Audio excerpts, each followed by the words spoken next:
Aloha, this is Will Lydgate here, coming to you live and direct from Chocolate HQ. How's it going out there? Really excited to announce to all my friends that I got the TED Talk. So I'm going to be giving a TEDx talk about changing the way we eat chocolate. None of that just gobbling down milk chocolate. It's going to be all about dark chocolate. And I'm going to tell you a bunch of stuff that you might not have known, all about chocolate. It's going to be amazing. I'm really excited about that. April 17th, live and direct from the zoo. Live and direct from the Oceanographic here in Valencia, Spain. All right. Very cool. So today I want to answer a question that I get asked a lot. What is white chocolate? Is it even really chocolate? It's not really chocolate, is it? It's just fake. Well, I'm here to answer that question once and for all. So, yes, white chocolate is chocolate. Most of the time, especially after 2004. Okay. So, what is white chocolate? White chocolate is the fat of the cacao bean, known as cocoa butter, mixed with milk powder, some vanilla, a lot of sugar, salt, generally delicious tasting things, sometimes inclusions, things like coffee, fruits, dried strawberries, stuff like that. So, why is it usually chocolate and not always chocolate? Okay, well, in 2004, the FDA passed regulations stating that all white chocolate must be at least 20% cacao butter by weight, or it cannot legally be defined as white chocolate. Shortly thereafter, the European Union followed suit. So anything that's labeled as white chocolate since 2004 is in fact white chocolate. Now, before then, there were people, manufacturing type people, who just put whatever artificial cocoa butter, PGPR, polyglycerol, polyricinoleate garbage in their chocolate, white chocolate, and said, hey, it's white chocolate. So white chocolate got this reputation like, oh, it's not really chocolate. But let's address the other thing.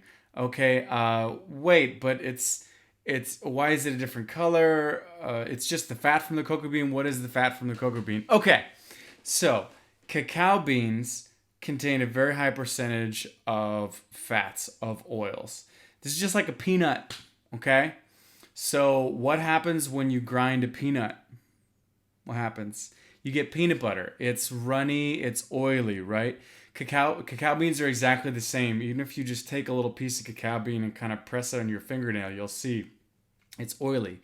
So when you grind it, what you get is this goopy kind of cacao mess, and what the goop is the fat. So when you extract cocoa butter, you basically take a big press and you press out all of that oil, and then what you're left with is press cake, which is the solids of the cocoa bean that can then be, processed into cocoa powder or something like that.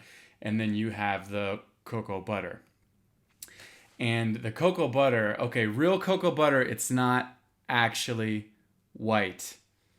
Okay, common misconception. White chocolate shouldn't actually be white. It should be ivory, blonde. And if you're eating a white chocolate that's really pure white, it's a good sign that it's not a very high quality white chocolate, or it might be messed with and adulterated. Real white chocolate is ivory colored or blonde always. Um, and that's one of the ways you know you got the good stuff. So, cocoa butter is a fat, it's a saturated fat. Do you know what the difference between saturated and unsaturated fat is? Well, let me tell you. Saturated fat is fat that is solid at room temperature. So, anybody out there like coconut oil, you can tell I'm from Hawaii, and we all have coconut oil. I had a girlfriend from Hilo, and she had this manoi, which is the kind of coconut oil you put on your skin. And you could tell it was a cold night when the Monoi oil was sort of solidified. So that's how you know what season it is in Hawaii. Is the coconut oil solid, or is it a liquid? Because when it gets warm, it's all a liquid. So saturated fats are those fats which are solid when it's regular room temperature as opposed to sort of tropical summer room temperature. So things like coconut oil, cacao, things like butter and fats for meat, like the fat on a steak. That's saturated fat.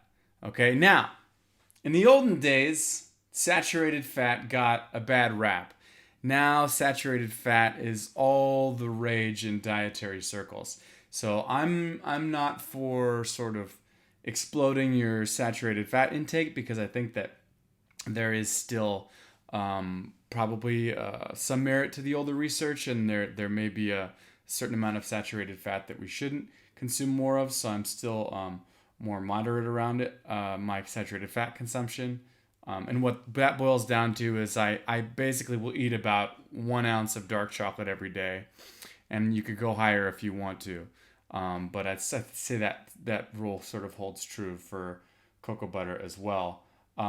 Because white chocolate does have health benefits. Yes, it does. It absolutely does. Cocoa butter is made primarily of oleic acid and stearic acid. Both of these saturated fats have positive correlations with cardiovascular health. So you can, in fact, eat white chocolate every day. I'd say about 30 grams a day, an ounce a day, to not sort of explode your macros and eat too much and put on weight, but also get all the health benefits of the oleic acid and the stearic acid. So what do I buy for white chocolate? You may be asking yourself. Well, avoid the 99-cent stuff, if you know what I'm saying. Valrhona makes a fantastic dulce. It's this blonde bar. It's really good. There's a wonderful white chocolate company out of Iceland I just found out about that does some wonderful inclusions. So if you have any questions, please write a comment or just let me know, and I'll attempt to answer them. Anything about chocolate you want to hear, I'll answer it. And I'll put a link below to the FDA laws that say how much cocoa butter has to be in white chocolate, and also a couple white chocolate links down below. So thanks so much for watching.